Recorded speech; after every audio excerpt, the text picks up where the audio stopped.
Hola compañeros, mi nombre es Olivier Roa Zulate, soy del curso de laboratorio de General Intensiva. A continuación voy a explicar eh, la clase asincrónica del experimento ley de proporciones definidas.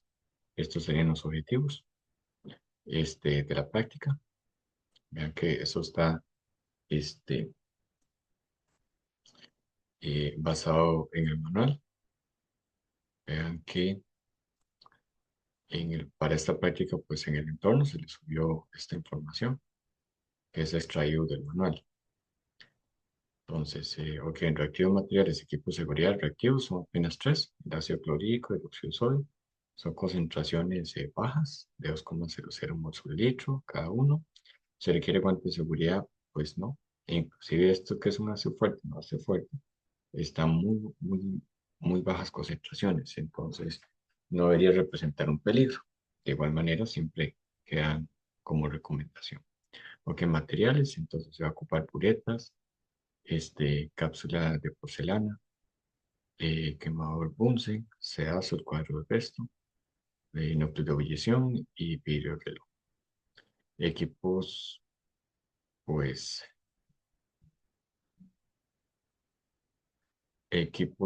realmente sí. Aquí hay damos aquí una aclaración, la balanza granataria lo ocupamos para medir la, luego lo que es la masa por diferencia. Entonces, eh, los equipos sí, este, sería balanza granataria. Ok, cuadro de constantes. Entonces, esto sería el cuadro de constantes de la práctica. Como siempre, esta información siempre va a dar la coordinación en el entorno.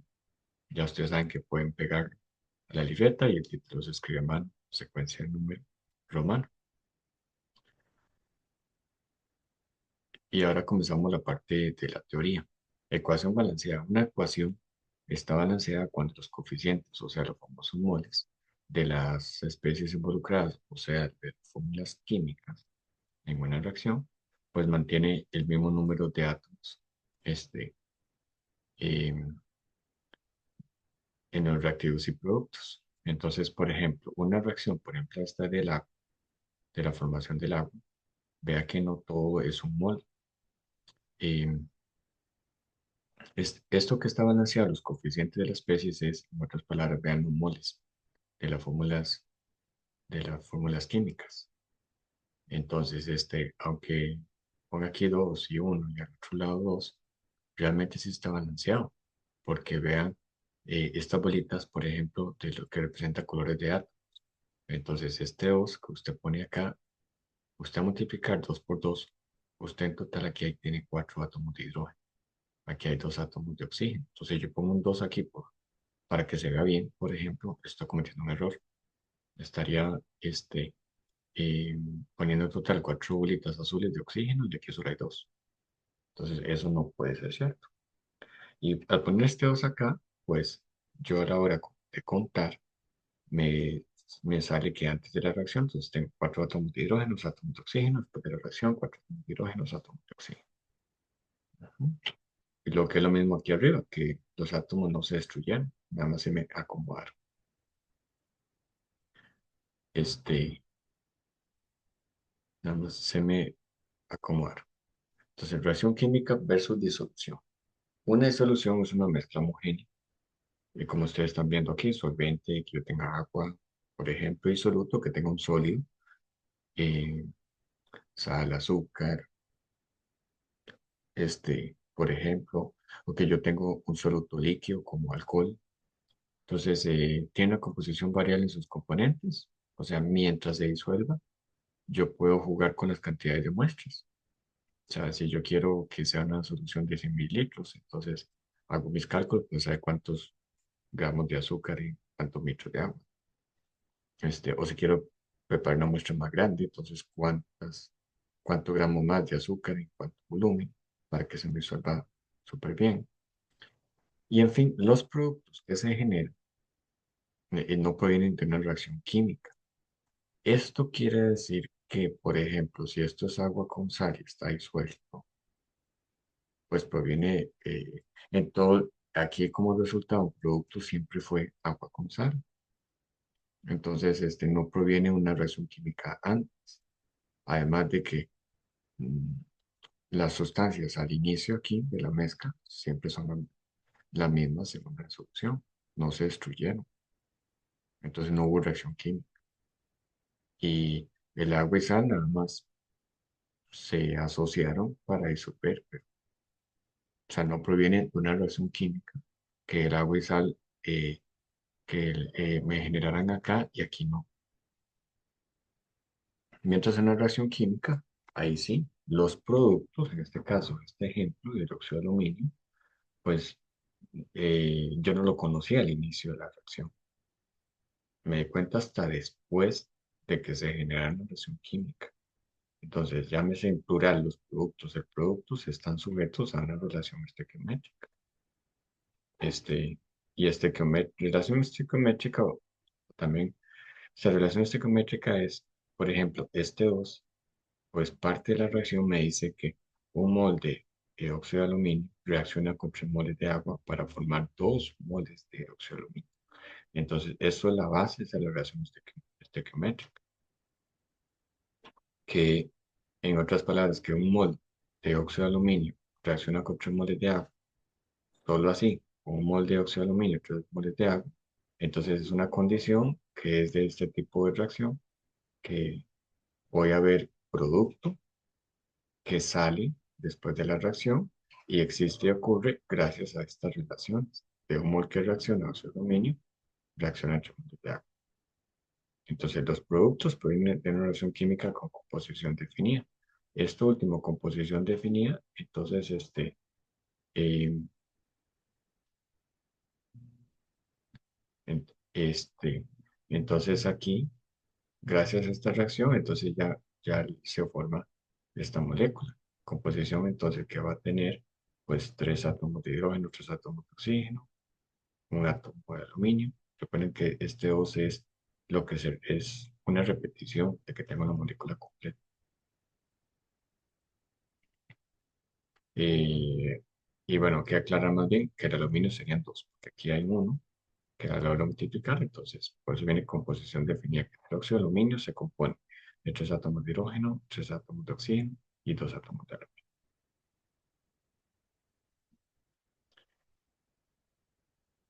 Ok, principio de la conservación de la materia. Ujú.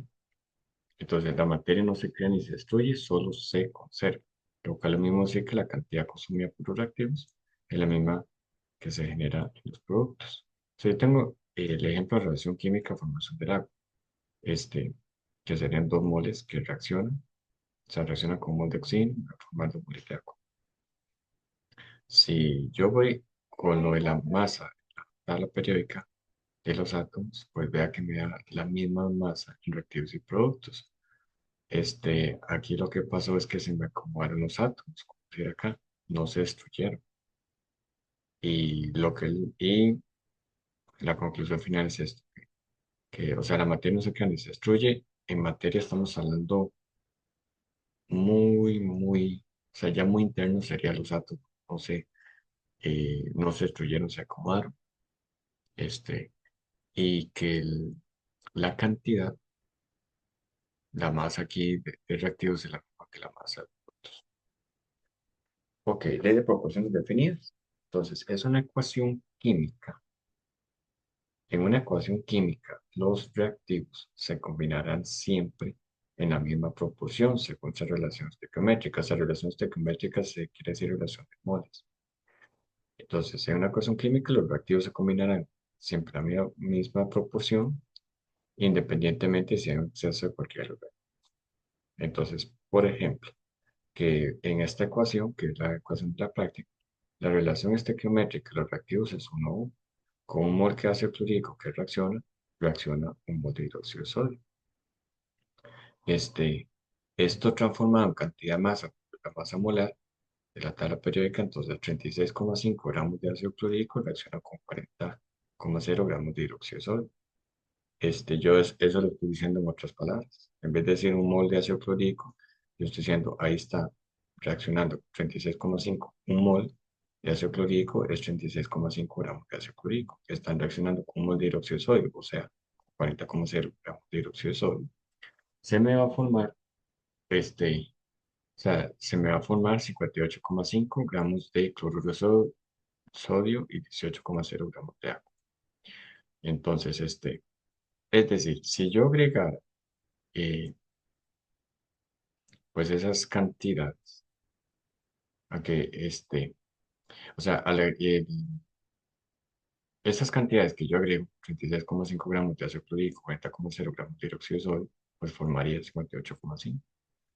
Lo mismo sí que un mol reacciona con un mol para formar el cloruro de sodio y agua. Entonces, el ácido clorhídrico se combinará siempre en la misma proporción que el hidróxido de sodio. Misma proporción, o sea, se va a combinar siempre en la relación de que un mol que reacciona ácido clorhídrico este, va a reaccionar con el hidróxido de sodio. Independientemente si hay un exceso de algunos de estos reactivos, este, siempre se me va a formar un mol de cloruro de sodio. Porque así me lo dice la reacción. No es que en toda la reacción sea así. Hay reacciones de reacciones de reacciones. Entonces, la reacción existe, ocurre porque aquí da la casualidad de ese tipo de reacción. Entonces, para ver cloruro de sodio al otro lado y agua, y por ejemplo, cloruro de sodio, este, yo lograr ver esto es porque específicamente reacciona un mol de ácido clorhídrico con mol de hidróxido. Este, Y si hay un exceso, pues siempre me va a reaccionar un mol con un mol y me va a haber un sobrante de hidróxido de sodio que no terminó de reaccionar. O al contrario, un sobrante de ácido clorhídrico que no terminó de reaccionar. Entonces, y esto último de, de que no terminara de reaccionar, pues aquí es donde entra el reactivo limitante reactivo a exceso, que sería reacción no estequiométrica. Cuando tengo una reacción estequiométrica, por ejemplo, entonces los dos reactivos se consumen al mismo tiempo. No hay uno que se va a consumir más antes que el otro. Entonces, lo que quiere decir que los dos se consumen al mismo tiempo y para darme productos. Pero en una reacción no estequiométrica, entonces, este, va a haber intencionalmente, se le agregan cantidades para que uno de los reactivos se consuma primero. Recuerden. O sea, cuando se forman productos, los dos reactivos se tienen que atacar, los dos tienen que consumirse. Pero resulta que un reactivo limitante y exceso de reactivos limitantes es el que pusieron menor cantidad y el hidróxido de sodio, por ejemplo, en mayor cantidad. Entonces, la reacción existe y ocurre en los productos porque los dos se atacan. Entonces, al principio de la reacción, los dos se atacan, se van agotando, pero resulta que por el asunto de la cantidad que pusieron el ácido clorhídrico, se agota primero.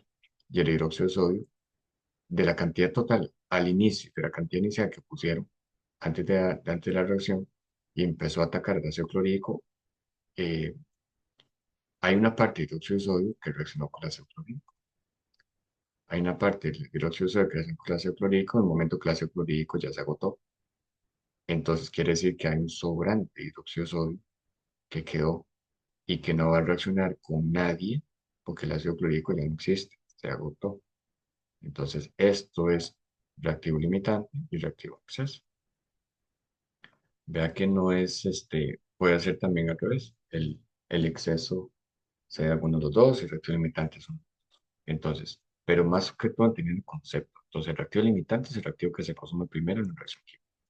Es importante porque es la sustancia que limita cuánto producto puede obtenerse. Y limita porque, o sea, en una reacción estequiométrica, los dos se consumen al mismo tiempo y yo puede haber cantidad de productos al otro lado. Pero cuando esto pasa, que uno de los dos se agota primero, entonces la reacción existe y ocurre dos cosas. Entonces, primer punto, que los dos se agotan al mismo tiempo, entonces me forman productos allá y la reacción se detiene porque se agotan los dos al mismo tiempo. Cuando el limitante y exceso, este, bueno, y también para que la reacción se produzca, tiene que atacarse los dos. No puede quedar uno ahí solitario. La reacción mágicamente no existe, no se sigue dando. Se sigue dando si usted tiene todavía los dos reactivos. Entonces, vuelvo aquí al caso. Si el ácido clorhídrico se agota primero, entonces el hidróxido de sodio algo se gastó, algo gastó con el ácido clorhídrico para producir productos al otro lado. Entonces, ya oficialmente, cuando ya se agotó el ácido clorhídrico, entonces ahí tendré cantidades específicas. Entonces, en el momento que se tiene la reacción limitante de exceso se va a tener cuando se agota el primer reactivo. ¿Quién? El reactivo limitante. Entonces, el reactivo limitante es el que define la cantidad de productos, o que lo mismo limita la reacción. La reacción limita es que ya no se puede producir más, ya no se puede existir más reacción de lo que ya hay. Y el reactivo en exceso, entonces por ende ese reactivo que le queda sin reaccionar, un exceso o sobrante. Por ejemplo, si el óxido de sodio, yo pongo más cantidad de, de que más cantidad, es decir, o sea, que la cantidad que yo pongo acá, entonces exactamente esa misma cantidad de reactivo, el óxido de sodio es lo que va a existir la reacción. Pero si yo pongo de mayor cantidad que lo que posee el ácido clorhídrico, entonces de esa cantidad al inicio, bastante dióxido de sodio, va a haber aquí qué reacción. Este, Cuando hay algo que reacciona con el ácido clorhídrico, hasta cuando ya se agota el ácido clorhídrico, va a haber un sobrante que no reacciona. Entonces, eso sería el reactivo de exceso. Bueno, muy bien. Rendimiento teórico. Rendimiento teórico es la cantidad máxima posible de masa o mol que puede obtenerse de un producto durante una reacción química. Su valor depende del reactivo limitante. Este, Su valor depende del reactivo limitante.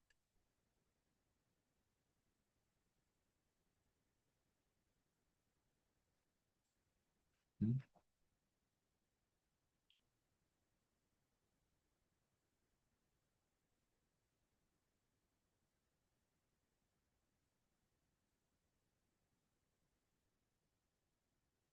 Entonces resulta que eh, nuevamente aquí con esto, entonces si era HCl fuera el reactivo limitante, pues ustedes van a descubrir todo eso. Entonces, eh, cuando el momento que se agota el HCl y aquí hay un sobrante, el dióxido de sodio no puede reaccionar mágicamente.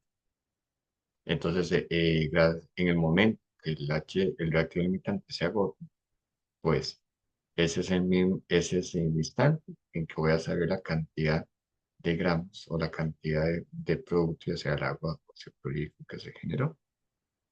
Entonces, lo que quiere decir que el rendimiento teórico, ese cálculo,